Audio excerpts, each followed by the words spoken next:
morning, everybody. Good morning. It is time. It is time for us to dig into the word of the Lord. Go ahead and join on in. Join on in. Join on in. Good to see my brothers on. Brother Red, bless you, man of God. Brother Julius, Pastor Julius, congratulations on 10 years at the new McFall Brothers. God bless my brothers. Good morning, you all. Good morning, you all. We're reading the Bible. We're in the book of Numbers today. Good morning, good morning, good morning. We're in here. Day number 10. Can you believe it? We're almost through reading the Bible. Well, we still got a ways to go, y'all. We still got a ways to go. But we're getting there. God bless y'all. God bless y'all. God bless y'all. The book of Numbers. Let's get to it. Let's get to it. Pull it up. Pull it up. And we're going to read it online together. And we are glad for this time and opportunity that God has allowed us to come together once again to read the Bible. And, you know, before we dive into actually reading the scripture, the book of Numbers, there's a little background that I want to read that I'll put on the screen for you as we get into this new book.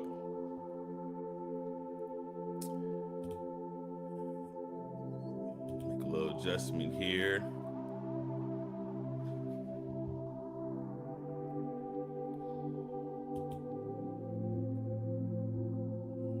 All right, hopefully everybody can see that all right. So the book of Numbers, this is one of the first 5 books of Moses, which is called the Pentateuch. Penta means 5. And just a little bit of reading here on the book of Numbers.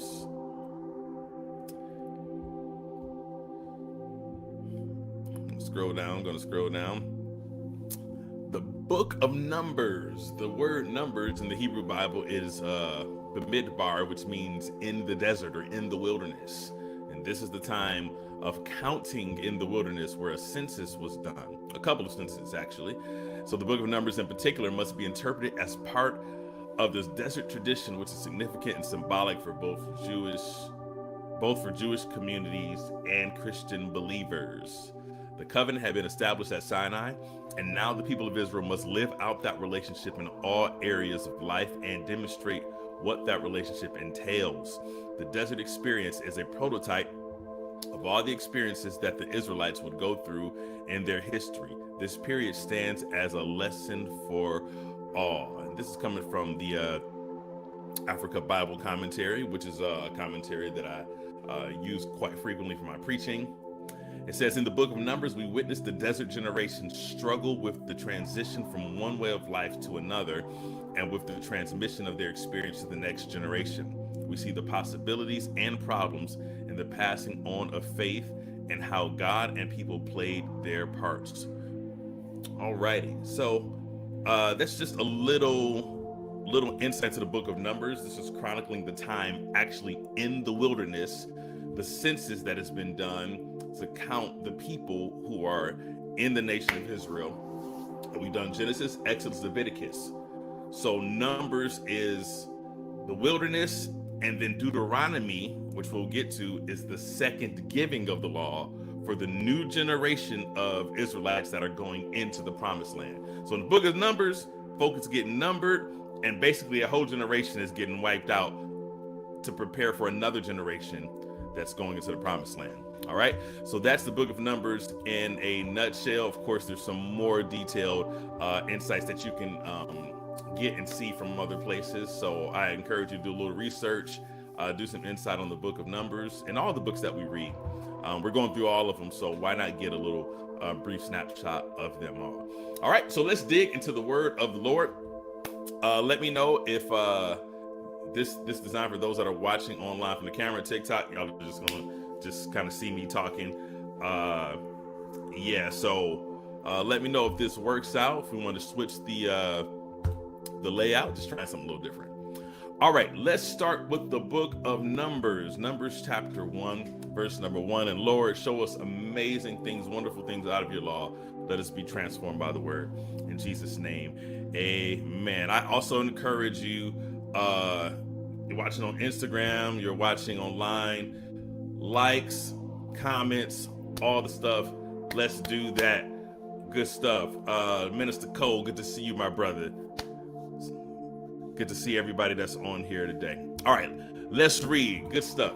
And the Lord spoke to Moses in the wilderness of Sinai, in the tabernacle of the congregation, on the first day of the second month, in the second year, after they were coming out of the land of Egypt, saying, take ye the sum of all the congregation of the children of Israel. Oh, New Living Translation. Sorry, y'all.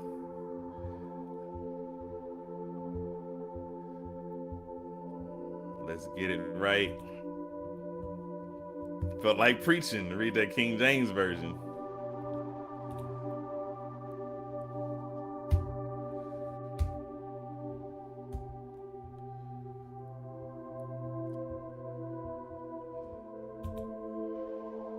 There we go. A year after Israel's departure from Egypt, the Lord spoke to Moses in the tabernacle in the wilderness of Sinai on the first day of the second month of that year. From the whole community of Israel, record the names of all the warriors by their clans and families. List all the men 20 years old or older who are able to go to war. You and Aaron must register the troops, and you will be assisted by one family leader from each tribe. These are the tribes and the names of the leaders who will assist you. Reuben, Eliezer, son of Shador. Simeon, Shalumiel, son of Zurishaddai. Judah, Nahashon, son of Amminadab. Issachar, Nathanael, son of Zuar. Zebulun, Eliab, son of Helon. Ephraim, son of Joseph. Elishama, son of Amihud. Manasseh, son of Joseph. Gamaliel, son of Pedazur. Benjamin, Abidan, son of Gideon. Dan, Ahiezer, son of Ammishaddai. Asher, Pagiel, son of Okran. Gad, Eliasaph, son of Deuel. Naphtali, Ahira, son of Enan. These are the chosen leaders of the community, the leaders of their ancestral tribes, the head of the clans of Israel. So Moses and Aaron called together these chosen leaders, and they assembled the whole community of Israel on that day. And the people were registered according to their ancestry by their clans and families. The men of Israel who were 20 years old or older were listed one by one, just as the Lord had commanded Moses. So Moses recorded their names in the wilderness of Sinai. This is the number of men 20 years old or older who were able to go to war, as their names were listed in the records of their clans and families. Reuben, Jacob's oldest son, 46,500. Simeon, 59,300. Gad, 45,650. Judah, 74,600. Issachar, 54,400. Zebulun, 57,400. Ephraim, son of Joseph, 40,500. Manasseh, son of Joseph, 32,200. Benjamin, 35,400. Dan, 62,700. Asher, 41,500. Naphtali, 53,400. These were the men registered by Moses and Aaron and the 12 leaders of Israel, all listed according to their ancestral descent. They were registered by families, all the men of Israel who were 20 years old or older and able to go to war. The total number was 603,550. But this total did not include the Levites, for the Lord had said to Moses, do not include the tribe of Levi in the registration. Do not count them with the rest of the Israelites. Put the Levites in charge of the tabernacle of the covenant, along with all its furnishings and equipment. They must carry the tabernacle and all the furnishings as you travel, and they must take care of it and camp around it. Whenever it is time for the tabernacle to move, the Levites will take it down, and when it is time to stop, they will set it up again. But any unauthorized person who goes too near the tabernacle must be put to death. Each tribe of Israel will camp in a designated area with its own family banner. But the Levites will camp around the tabernacle of the covenant to protect the community of Israel from the Lord's anger. The Levites are responsible to stand guard around the tabernacle. So the Israelites did everything as the Lord had commanded.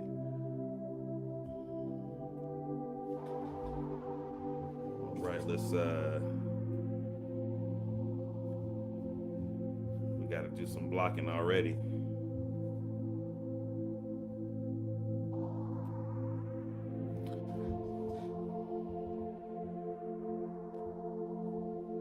All right, Numbers chapter 2.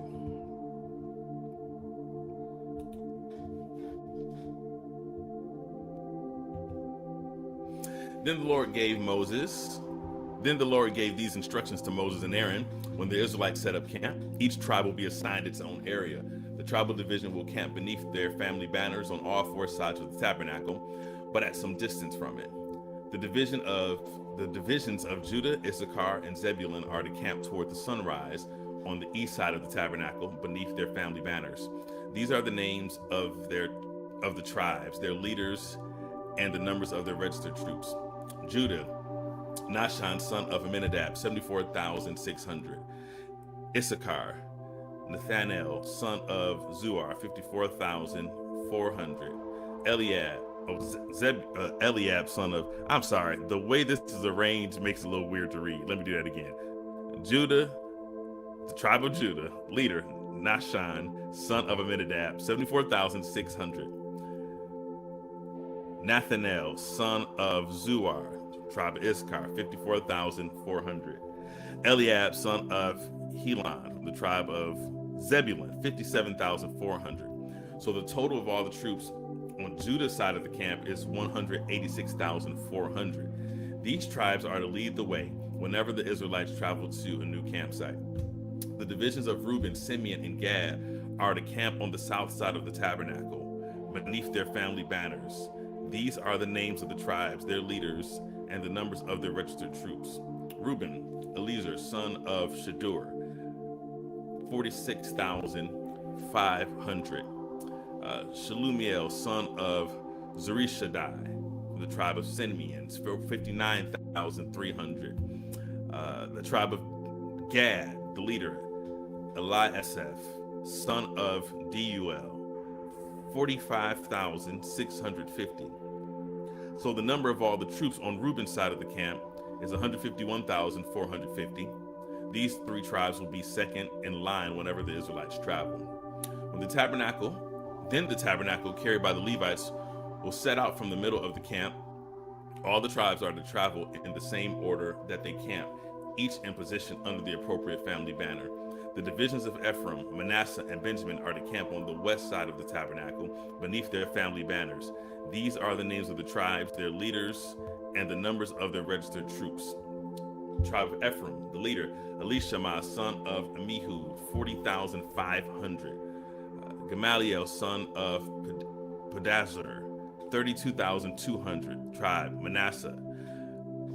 Pedazur, Abedin, son of Gideon, 35,400 of the tribe of Benjamin.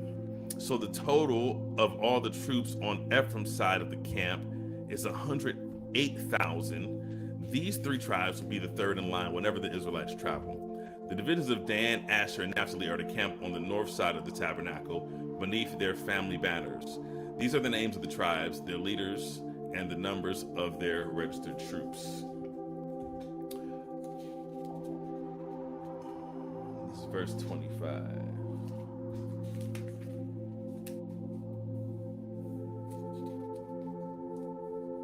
Okay. Tribe, Dan, leader, Ahiezer, son of Ammishaddai, 62,700. Asher, tribe, leader, Pagiel, son of Okran, 41,500. Ahira, son of Enan, the tribe is Naphtali, 53,400. So the total of all the troops on Dan's side of the camp is 157,000. These three tribes will be last, marching under their banners whenever the Israelites travel. In summary, the troops of Israel listed by their families total 603,550. But as the Lord had commanded, the Levites were not included in this registration. So the people of Israel did everything as the Lord had commanded Moses. Each clan and family set up camp and marched under their banners exactly as the Lord had instructed them. Numbers chapter 3. This is the family line of Aaron and Moses as it was recorded when the Lord spoke to Moses on Mount Sinai. The names of Aaron's sons were Nadab, the oldest, Abihu, Eleazar, and Ithamar. These sons of Aaron were anointed and ordained to minister as priests, but Nadab and Abihu died in the Lord's presence in the wilderness and Sinai when they burned before the Lord the wrong kind of fire, different than he had commanded. Since they had no sons, this left only Eleazar and Ithamar to serve as priests with their father Aaron. Then the Lord said to Moses, "Call forward the tribe of Levi and present them to Aaron the priest to serve as his assistants. They will serve Aaron and the whole community, performing their sacred duties in and around the tabernacle. They will also maintain all the furnishings of the sacred tent, serving in the tabernacle on behalf of all the Israelites. Assign the Levites to Aaron and his sons. They have been given from among all the people of Israel to serve as their assistants. Appoint Aaron and his sons to carry out the duties of the priesthood. But any unauthorized person who goes too near the sanctuary must be put to death." And the Lord said to Moses, "Look, I have chosen the Levites from among the Israelites to serve as substitutes for all the firstborn sons of the people of Israel. The Levites belong to me, for all the firstborn males are mine. On the day I struck down all the firstborn sons of the Egyptians, I set apart for myself all the firstborn in Israel, both of people and of families. They are mine, and I am the Lord." The Lord spoke again to Moses in the wilderness of Sinai. He said, "Record the names of the members of the tribe of Levi by their families and clans. List every male who is 1 month old or older." So Moses listed them just as the Lord had commanded. Levi had 3 sons whose names were Gershon, Kohath, and Merari. The clans descended from Gershon were named after 2 of his descendants, Libni and Shemiah. The clans descended from Kohath were named after 4 of his descendants, Amram, Izhar, Hebron, and Uzziel. The clans descended from Merari were named after 2 of his descendants, Mali and Mushi. These were the Levite clans listed according to their family groups. The descendants of Gershon were composed of the clans descended from Libni and Shemiah.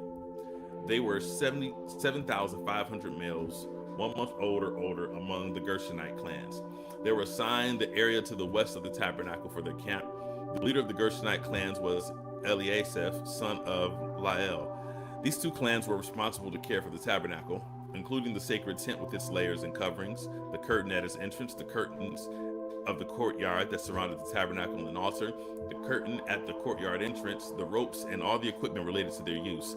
The descendants of Kohath were composed of the clans descended from Amram, Izhar, Hebron, and Uzziel. There were 8,600 males, 1 month old or older among these Kohathite clans. They were responsible for the care of the sanctuary, and they were assigned the area south of the tabernacle for their camp. The leader of the Kohathite clans was Elizaphan, son of Uzziel. These 4 clans were responsible for the care of the ark, the table, the lampstand, the altars, the various articles used in the sanctuary, the inner curtain, and all the equipment related to their use. Eleazar, son of Aaron the priest, was the chief administrator over all the Levites with special responsibilities for the oversight of the sanctuary. The descendants of Merari were composed of the clans descended from Mali and Mushi. There were 6,200 males 1 month old or older among these Merarite clans. They were assigned the area north of the tabernacle for their camp. The leader of the Merarite clans was Zuriel, son of Abihail. These 2 clans were responsible for the care of the frame supporting the tabernacle, the crossbars, the pillars, the bases, and all the equipment related to their use. They were also responsible for the posts of the courtyard and all their bases, pegs, and ropes. The area in front of the tabernacle in the east toward the sunrise was reserved for the tents of Moses and of Aaron and his sons, who had the final responsibility for the sanctuary on behalf of the people of Israel. Anyone other than a priest or Levite who went too near the sanctuary was to be put to death. When Moses and Aaron counted the Levite clans at the Lord's command, the total number was 22,000 males, 1 month old or older. Then the Lord said to Moses, "Now count all the firstborn sons in Israel who are 1 month old or older, and make a list of their names. The Levites must be reserved for me as substitutes for the firstborn sons of Israel. I am the Lord. And the Levites' livestock must be reserved for me as substitutes for the firstborn livestock of the whole nation of Israel." So Moses counted the firstborn sons of the people of Israel, just as the Lord had commanded. The number of firstborn sons who were 1 month old or older was 22,273. Then the Lord said to Moses, take the Levites as substitutes for the firstborn sons of the people of Israel, and take the livestock of the Levites as substitutes for the firstborn livestock of the people of Israel. The Levites belong to me. I am the Lord. There are 273 more firstborn sons of Israel than there are of Levites. To redeem these extra firstborn sons, collect 5 pieces of silver for each of them, each piece weighing the same as the sanctuary shekel, which equals 20 gerahs. Give the silver to Aaron and his sons as the redemption price for the extra firstborn sons. So Moses collected the silver for redeeming the firstborn sons of Israel, who exceeded the number of Levites. He collected 1,365 pieces of silver on behalf of these firstborn sons of Israel, each piece weighing the same as the sanctuary shekel. And Moses gave the silver for the redemption to Aaron and his sons, just as the Lord had commanded. Now we're in Numbers chapter 4.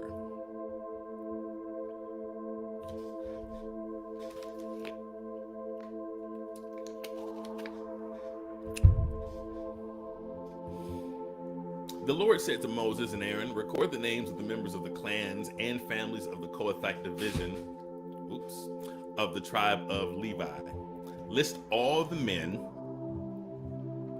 between the ages of 30 and 50 who are eligible to serve in the tabernacle. The duties of the Kohathites at the tabernacle will relate to the most sacred objects. When the camp moves, Aaron and his sons must enter the tabernacle first to take down the inner curtain and cover the Ark of the Covenant with it. Then Aaron must cover the inner curtain with fine goatskin leather and spread out over that a single piece of blue cloth. Finally, they must put the carrying poles of the Ark in place. Next, they must spread a blue cloth over the table where the bread of the presence is displayed. And on the cloth, they will place the bowls, ladles, jars, pitchers, and the special bread. They must spread a scarlet cloth over all of this. And finally, a covering of fine goatskin leather on top of the scarlet cloth. Then they must insert the carrying poles into the table. Next, they must cover the lampstand with a blue cloth along with its lamps, lamp snuffers, trays, and special jars of olive oil. Then they must cover the lampstand and its accessories with fine goatskin leather and place the bundle on a carrying frame. They must spread blue cloth over the gold incense altar and cover this cloth with fine goatskin leather. Then they must attach the carrying poles to the altar. They must take all the remaining furnishings of the sanctuary and wrap them in a blue cloth, cover them with the fine goatskin leather, and place them on a carrying frame. They must remove the ashes from the altar for sacrifices and cover the altar with the purple cloth. All the altar utensils, the fire pans, meat forks, shovels, basins, and all the containers must be placed on the cloth, and a covering of fine goatskin leather must be spread over them. Finally, they must put the carrying poles in place. The camp will be ready to move when Aaron and the sons have finished covering the sanctuary and all the sacred articles. The Kohathites will come and carry these things to the next destination, but they must not touch the sacred objects or they will die. So these are the things from the tabernacle that the Kohathites must carry. Eleazar, son of Aaron the priest, will be responsible for the oil of the lampstand, the fragrant incense, the daily grain offering, and the anointing oil.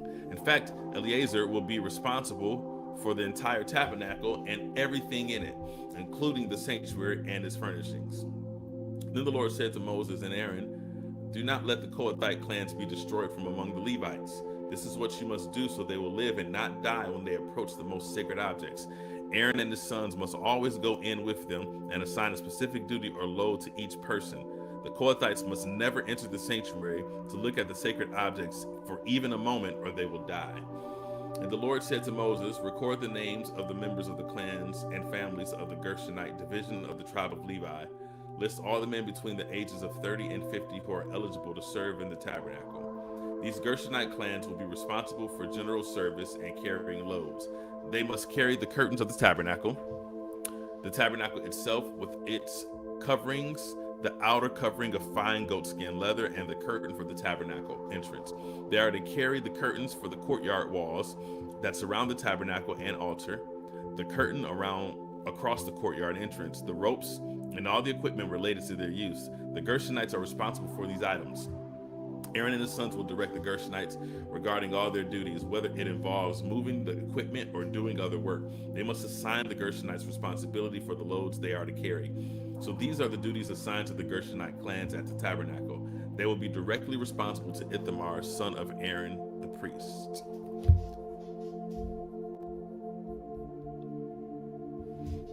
Little turn here.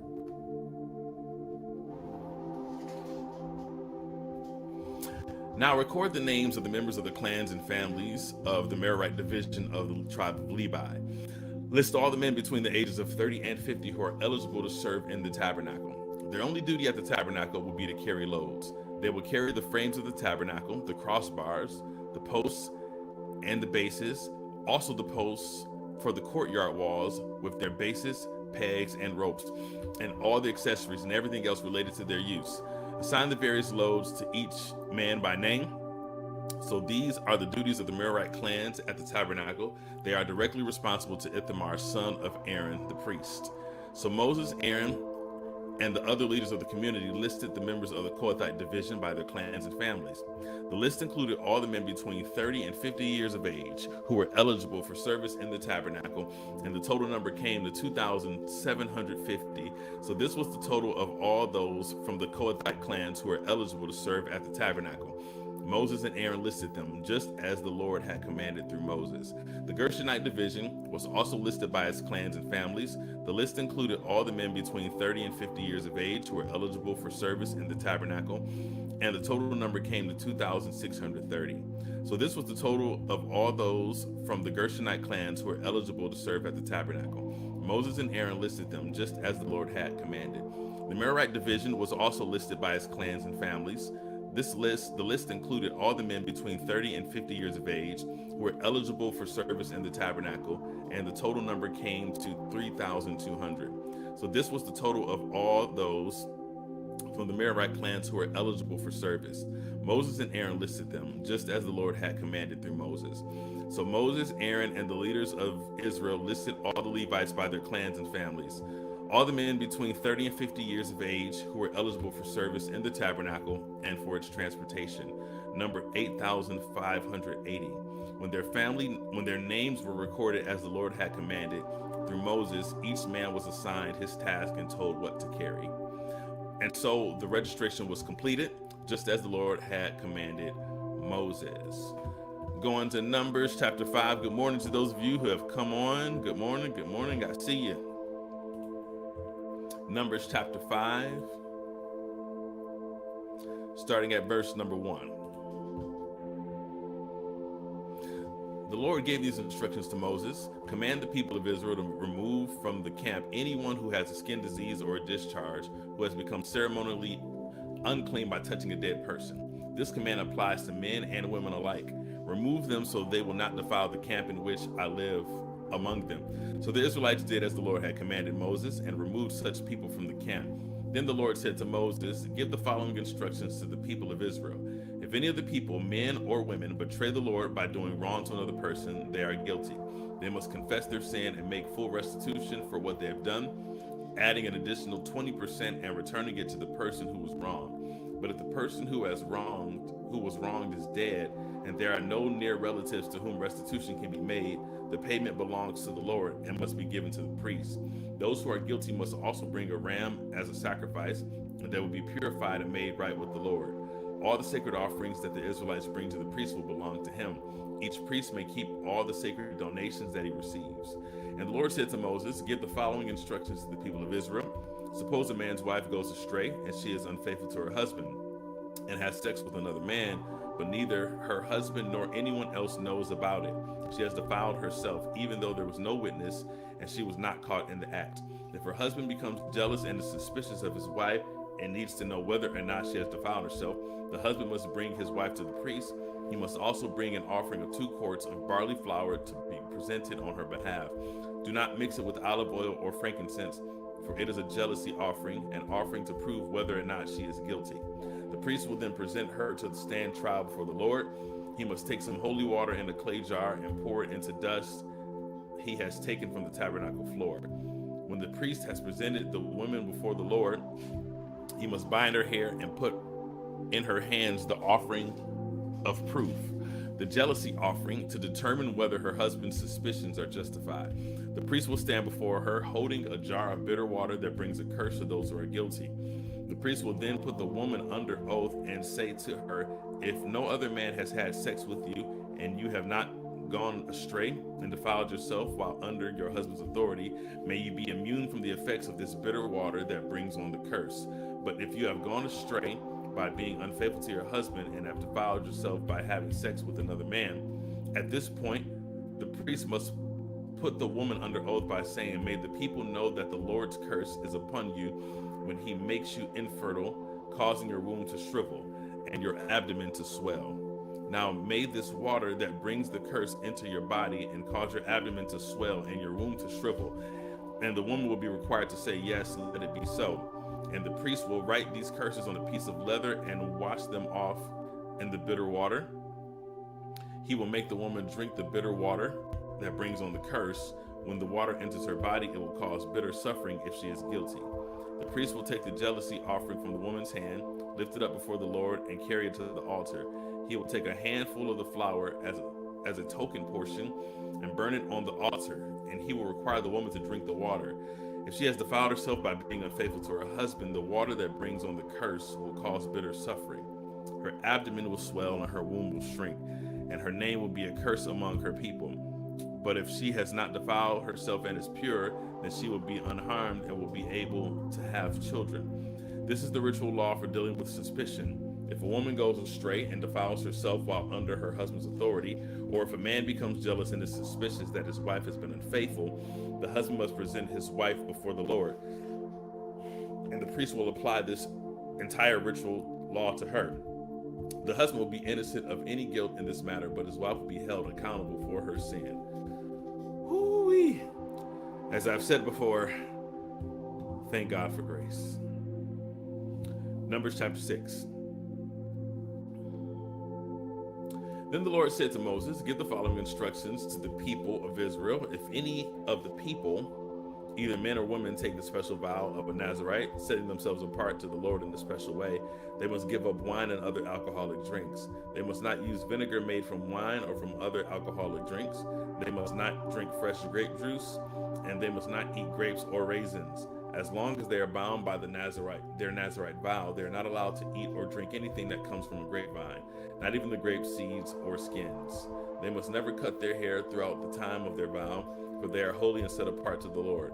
Until the time of their vow has been fulfilled, they must let their hair grow long, and they must not go near a dead body during the entire period of their vow to the Lord.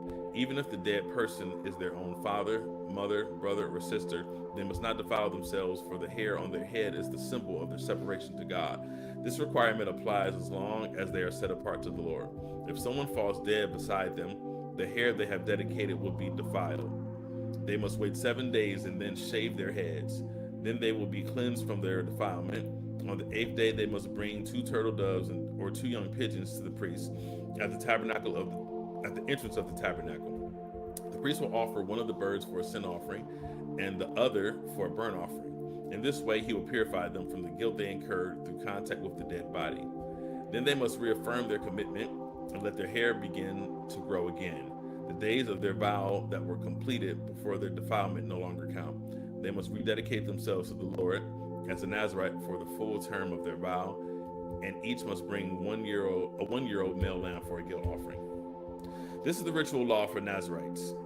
At the conclusion of their time of separation as Nazirites, they must each go to the entrance of the tabernacle and offer their sacrifices to the Lord: a 1-year-old male lamb without defect for a burnt offering, a 1-year-old female lamb without defect for a sin offering, a ram without defect for a peace offering, a basket of bread made without yeast, cakes of choice flour mixed with olive oil, and wafers spread with olive oil, along with their prescribed grain offerings and liquid offerings. The priest will present these offerings before the Lord: first the sin offering and the burnt offering, then the ram for a peace offering, along with the basket of bread made without yeast. The priest must also present the prescribed grain offering and liquid offering to the Lord. Then the Nazirites will shave their heads at the entrance of the tabernacle. They will take their hair that had been dedicated and place it on the fire beneath the peace offering sacrifice. After the Nazarite's head has been shaved, the priest will take for each of them the boiled shoulder of the ram, and he will take from the basket a cake and a wafer made without yeast. He will put them all into the Nazarite's hands. Then the priest will lift them up as a special offering before the Lord. These are holy portions for the priest, along with the breast of the special offering, and the thigh of the sacred offering that are lifted up before the Lord. After this ceremony, the Nazarites may again drink wine. This is the ritual law of the Nazarites who vow to bring these offerings to the Lord. They may also bring additional offerings if they can afford it, and they must be careful to do whatever they vowed when they set themselves apart as Nazarites. And then the Lord said to Moses, "Tell Aaron and his sons to bless the people of Israel with this special blessing. May the Lord bless you and protect you. May the Lord smile on you and be gracious to you. May the Lord show you his favor and give you his peace." Whenever Aaron and his sons bless the people of Israel in my name, I myself will bless them. Numbers chapter 7. On the day Moses set up the tabernacle, he anointed it and set it apart as holy. He also anointed and set apart all its furnishings and the altar with its utensils. Then the leaders of Israel, the tribal leaders who had registered the troops, came and brought their offerings. Together they brought 6 large wagons and 12 oxen. There was a wagon for every 2 leaders and an ox for each leader. They presented these to the Lord in front of the tabernacle. Then the Lord said to Moses, "Receive their gifts and use these oxen and wagons for transporting the tabernacle. Distribute them among the Levites according to the work they have to do." So Moses took the wagons and oxen and presented them to the Levites. He gave 2 wagons and 4 oxen to the Gershonite division for their work. And he gave 4 wagons and 8 oxen to the Merarite division for their work. All their work was done under the leadership of Ithamar, son of Aaron the priest. But he gave none of the wagons or oxen to the Kohathite division, since they were required to carry the sacred objects of the tabernacle on their shoulders. The leaders also presented dedication gifts for the altar at the time it was anointed. They each placed their gifts before the altar. The Lord said to Moses, "Let one leader bring his gift each day for the dedication of the altar." On the first day of Nishan, son of Amminadab, leader of the tribe of Judah, presented his offering. His offering consisted of a silver platter weighing 3 1/4 pounds and a silver basin weighing 1 3/4 pounds, as measured by the weight of the sanctuary shekel. These were both filled with grain offerings of choice flour moistened with olive oil. He also brought a gold container weighing 4 ounces, which was filled with incense. He brought a young bull, a ram, and a 1-year-old male lamb for a burnt offering, and a male goat for a sin offering. For a peace offering, he brought 2 bulls, 5 rams, 5 male goats, and 5 1-year-old male lambs. This was the offering brought by Nishan, son of Amminadab. On the second day, Nathanael, son of Zuar, leader of the tribe of Issachar, presented his offering. His offering consisted of a silver platter weighing 3 1/4 pounds and a silver basin weighing 1 3/4 pounds, as measured by the weight of the sanctuary shekel. These were both filled with grain offerings of choice flour moistened with olive oil. He also brought a gold container weighing 4 ounces, which was filled with incense. He brought a young bull, a ram, and a 1-year-old male lamb for a burnt offering, and a male goat for a sin offering. For a peace offering, he brought 2 bulls, 5 rams, 5 male goats, and 5 1-year-old male lambs. This was the offering brought by Nathanael, son of Zuar. On the third day, Eliab, son of Helon, leader of the tribe of Zebulun, presented his offering. His offering consisted of a silver platter weighing 3 1/4 pounds and a silver basin weighing 1 3/4 pounds, as measured by the weight of the sanctuary shekel. These were both filled with grain offerings of choice flour moistened with olive oil. He also brought a gold container weighing 4 ounces, which was filled with incense. He brought a young bull, a ram, and a 1-year-old male lamb for a burnt offering, and a male goat for a sin offering. For a peace offering, he brought 2 bulls, 5 rams, 5 male goats, and 5 1-year-old male lambs. This was the offering brought by Eliab, son of Helon. On the 4th day of Eliezer, son of Shadur, leader of the tribe of Reuben, presented his offering. His offering consisted of a silver platter weighing 3 1/4 pounds and a silver basin weighing 1 3/4 pounds, as measured by the weight of the sanctuary shekel. These were both filled with grain offerings of choice flour moistened with olive oil. He also brought a gold container weighing 4 ounces, which was filled with incense. He brought a young bull, a ram, and a 1-year-old male lamb for a burnt offering, and a male goat for a sin offering. For a peace offering, he brought 2 bulls, 5 rams, 5 male goats, and 5 1-year-old male lambs. This was the offering brought by Eliezer, son of Shedeur. On the 5th day, Shelumiel, son of Zurishaddai, leader of the tribe of Simeon, presented his offering. His offering consisted of a silver platter weighing 3¼ pounds and a silver basin weighing 1¾ pounds, as measured by the weight of the sanctuary shekel. These were both filled with grain offerings of choice flour moistened with olive oil. He also brought a gold container weighing 4 ounces, which was filled with incense. He brought a young bull, a ram, and a 1-year-old male lamb for a burnt offering, and a male goat for a sin offering. For a peace offering, he brought 2 bulls, 5 rams, 5 male goats, and 5 1-year-old male lambs.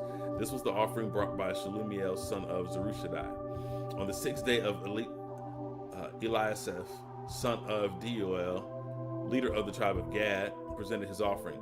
His offering consisted of a silver platter weighing 3¼ pounds and a silver basin weighing 1¾ pounds, as measured by the weight of the sanctuary shekel. These were both filled with grain offerings of choice flour moistened with olive oil. He also brought a gold container weighing 4 ounces, which was filled with incense. He brought a young bull, a ram, and a 1-year-old male lamb for a burnt offering, and a male goat for a sin offering. For a peace offering, he brought 2 bulls, 5 rams, 5 male goats, and 5 1-year-old male lambs. This was the offering brought by Eliasaph, son of Deuel. On the 7th day of Elishama, son of Amihud, leader of the tribe of Ephraim, presented his offering. His offering consisted of a silver platter weighing 3¼ pounds and a silver basin weighing 1¾ pounds, as measured by the weight of the sanctuary shekel. These were both filled with grain offerings of choice flour moistened with olive oil. He also brought a gold container weighing 4 ounces, which was filled with incense. He brought a young bull, a ram, and a 1-year-old male lamb for a burnt offering, and a male goat for a sin offering. For a peace offering, he brought 2 bulls, 5 rams, 5 male goats, and 5 1-year-old male lambs. This was the offering brought by Elishama, son of Amihud. On the 8th day, Gamaliel, son of Pedazur, leader of the tribe of Manasseh, presented his offering. His offering consisted of a silver platter weighing 3¼ pounds and a silver basin weighing 1¾ pounds, as measured by the weight of the sanctuary shekel. These were both filled with grain offerings of choice flour moistened with olive oil. He also brought a gold container weighing 4 ounces, which was filled with incense. He brought a young bull, a ram, and a 1-year-old male lamb for a burnt offering, and a male goat for a sin offering. For a peace offering, he brought 2 bulls, 5 rams, 5 male goats, and 5 1-year-old male lambs. This was the offering brought by Gamaliel, son of Pedazur. On the 9th day, Abidan, son of Gideoni, leader of the tribe of Benjamin, presented his offering. His offering consisted of a silver platter weighing 3¼ pounds and a silver basin weighing 1¾ pounds, as measured by the weight of the sanctuary shekel. These were both filled with grain offerings of choice flour moistened with olive oil. He also brought a gold container weighing 4 ounces, which was filled with incense.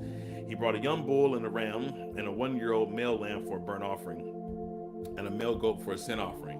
For a peace offering, he brought 2 bulls, 5 rams, 5 male goats, and 5 1-year-old male lambs. This was the offering brought by Abidan, son of Gideoni. On the 10th day, Ahiezer, son of Ammishaddai, leader of the tribe of Dan, presented his offering.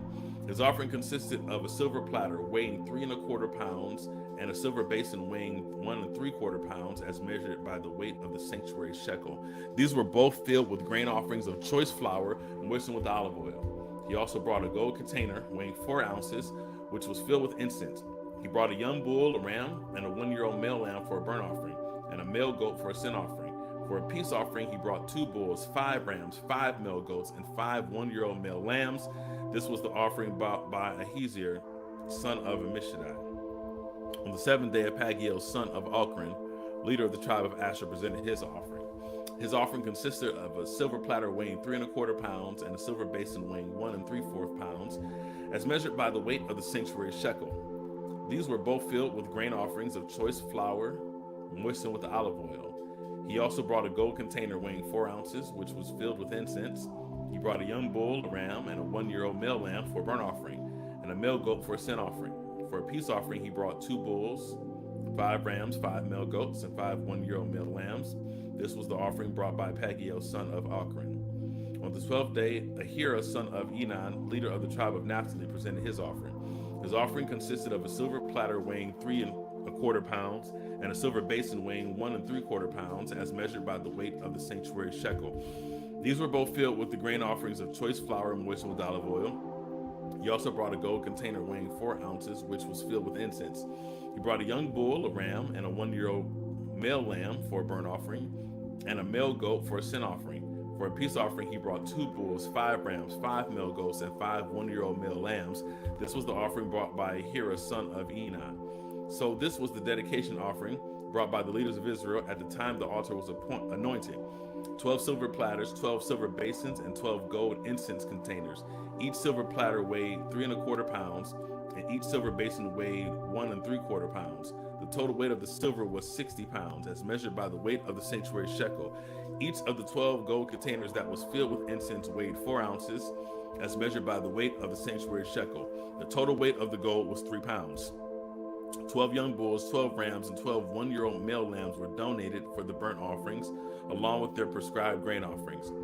12 male goats were brought for the sin offerings. 24 bulls, 60 rams, 60 male goats, and 61-year-old male lambs were donated for the peace offerings.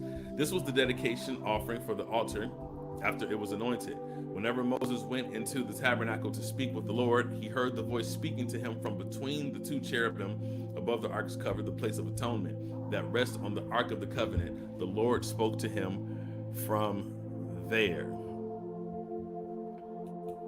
We have arrived at our penultimate chapter, Numbers chapter 8, and then we will complete our reading at Numbers chapter 9. Let's keep going. Let's keep going.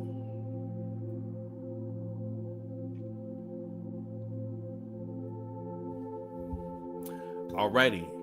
The Lord said to Moses, "Give Aaron the following instructions when you set up the 7 lamps in the lampstand. Place them so their light shines forward in front of the lampstand." So Aaron did this. He set up the 7 lamps so they all reflected their light forward, just as the Lord had commanded Moses. The entire lampstand, from its base to its decorative blossoms, was made of beaten gold. It was built according to the exact design the Lord had shown Moses. Then the Lord said to Moses, "Now set the Levites apart from the rest of the people and make them ceremonially clean. Do this by sprinkling them with water of purification and have them shave their entire body and wash their clothing. Then they will be ceremonially clean. Have them bring a young bull and a grain offering of choice flour moistened with olive oil, along with a second young bull for a sin offering. Then assemble the whole community of Israel and present the Levites at the entrance of the tabernacle. When you present the Levites before the Lord, the people of Israel must lay their hands on them. Raising his hands, Aaron must then present the Levites to the Lord as a special offering from the people of Israel, thus dedicating them to the Lord's service. Next, the Levites will lay their hands on the heads of the young bulls, present one as a sin offering and the other as a burnt offering to the Lord, to purify the Levites and to make them right with the Lord. Then have the Levites stand in front of Aaron and his sons and raise your hands and present them as a special offering to the Lord. In this way, you will set the Levites apart from the rest of the people of Israel, and the Levites will belong to me. After this, they may go into the tabernacle to do their work, because you have purified them and presented them as a special offering. Of all the people of Israel, the Levites are reserved for me. I have claimed them for myself in place of all the firstborn sons of the Israelites. I have taken the Israelites as their substitutes. For all the firstborn males among the people of Israel are mine, both of people and of animals. I set them apart for myself on the day I struck down all the firstborn sons of the Egyptians. Yes, I have claimed the Levites in place of all the firstborn sons of Israel. And of all the Israelites, I have assigned the Levites to Aaron and his sons. They will serve in the tabernacle on behalf of the Israelites and make sacrifices to purify the people, so no plague will strike them when they approach the sanctuary. So Moses, Aaron, and the whole community of Israel dedicated the Levites, carefully following the Lord's instructions to Moses. The Levites purified themselves from sin and washed their clothes, and Aaron lifted them up and presented them to the Lord as a special offering. He then offered a sacrifice to purify them and make them right with the Lord. After the Levites went into the tabernacle to perform their duties, assisting Aaron and his sons, so they carried out all the commands that the Lord gave Moses concerning the Levites. The Lord also instructed Moses, "This is the rule the Levites must follow. They must begin serving in the tabernacle at the age of 25, and they must retire at the age of 50. After retirement, they may assist their fellow Levites by serving as guards at the tabernacle, but they may not officiate in the service. This is how you must assign duties to the Levites." And our final chapter, chapter number 1.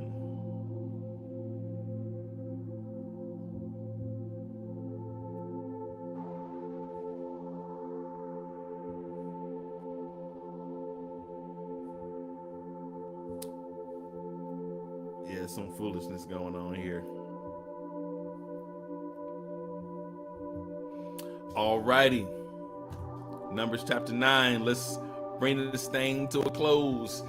A year after Israel's departure from Egypt, the Lord spoke to Moses in the wilderness of Sinai. In the first month of that year, he said, "Tell the Israelites to celebrate the Passover at the prescribed time, at twilight on the 14th day of the month. Be sure to follow all my decrees and regulations concerning this celebration."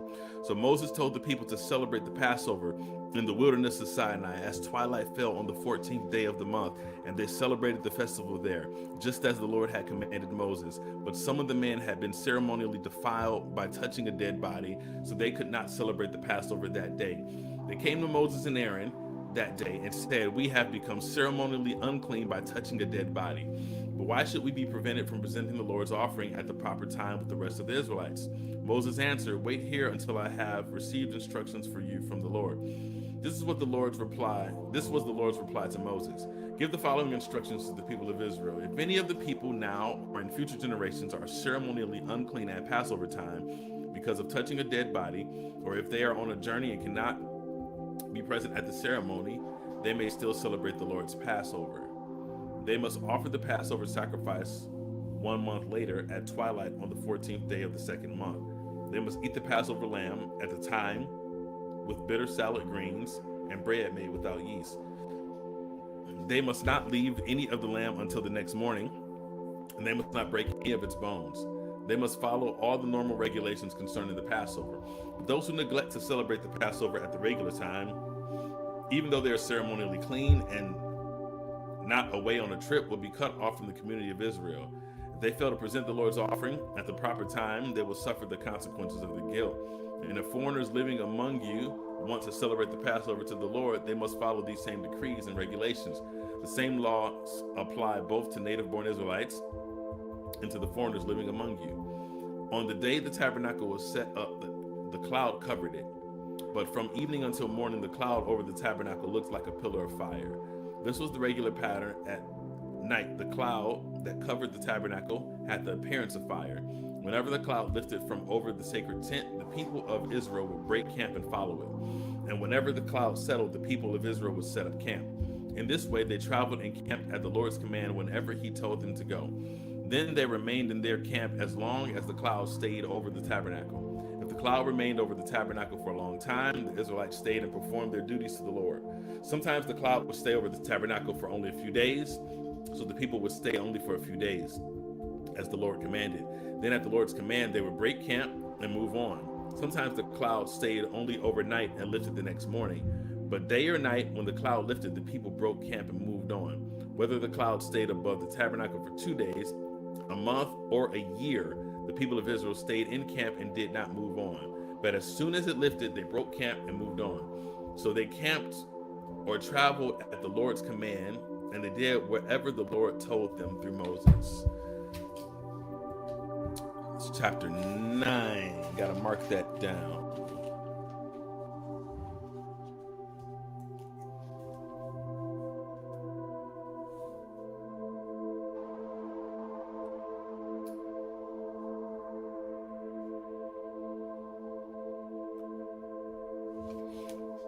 So they camped or traveled at the Lord's command, and they did whatever the Lord told them through Moses. Oh, we're done. We're done. We're there. We did it. We did it. What a joy. We have made it through our assigned reading for today. And this is the first time we're doing this today. But the word that we're reading here, all Scripture testifies of Jesus Christ. He says this, that you read the Scriptures, in them you believe that you have eternal life, and yet they're the Scriptures that testify of me. So all that we're reading all points towards Jesus Christ. So if you're watching and you have not made Jesus Christ your Lord and Savior, today is the day of salvation. The Bible says the day that you hear his voice, harden not your heart. So if you don't know Jesus, would you just pray that prayer with me? Just say, Lord Jesus, forgive me of all of my sins. Thank you for dying on the cross for me. Thank you for rising on the third day. Come into my heart, be my Lord and Savior. That simple prayer, if you pray it sincerely and believe what you've prayed, then you, my friend, are saved. I want to connect with you. There's a lot of ways that you can connect with me to let me know that you've given your life to Jesus Christ. I want you to go to the websites that are scrolling on the bottom. You can go to myptchurch.org and fill out the connect card, or you can go to philoschurch.org, fill out that connect card, and there's some information there that we want to get from you to help you on your journey, and some information we want to get to you. So if you prayed that prayer, wherever you're watching, go to those websites, fill out the connection card, and let us know. If you desire to be a blessing to this mystery that we're doing here every single morning, we're going to put the ways to give on the screen for you. If you're watching for Philos Church today, the ways will be on your screen in just a moment.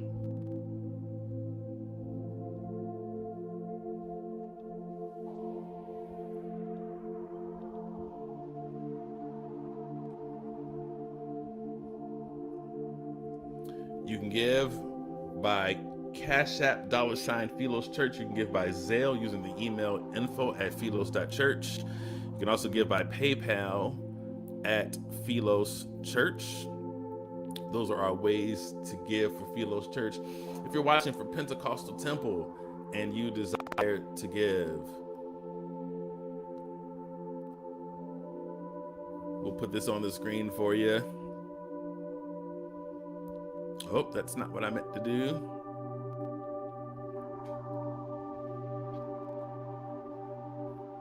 We'll scroll it at the bottom. We'll scroll at the bottom for you. If you're giving for Pentecostal Temple, you can give by texting to give. Texting MyPT Church to 77977. You can give online at the website, myptchurch.org. You can give by Zelle, info@ptchurch.net. And you could always mail in your gift to 30043 Parkwood, Inkster, Michigan. All right, thank you. Thank you for the roses. Thank you for the roses. Thank you for your sacrifice. Thank you for taking out time to read the word of the Lord. Man should not live by bread alone, but by every word that proceeds out of the mouth of God. We'll see you next week. We've completed our day number 10, so we'll come back Monday at 7:30 a.m., Monday through Friday, reading through the Bible, and let's get through the book of Numbers, y'all. All right, I pray that you have a wonderful, blessed, prosperous weekend, and we'll see you next time. Take care.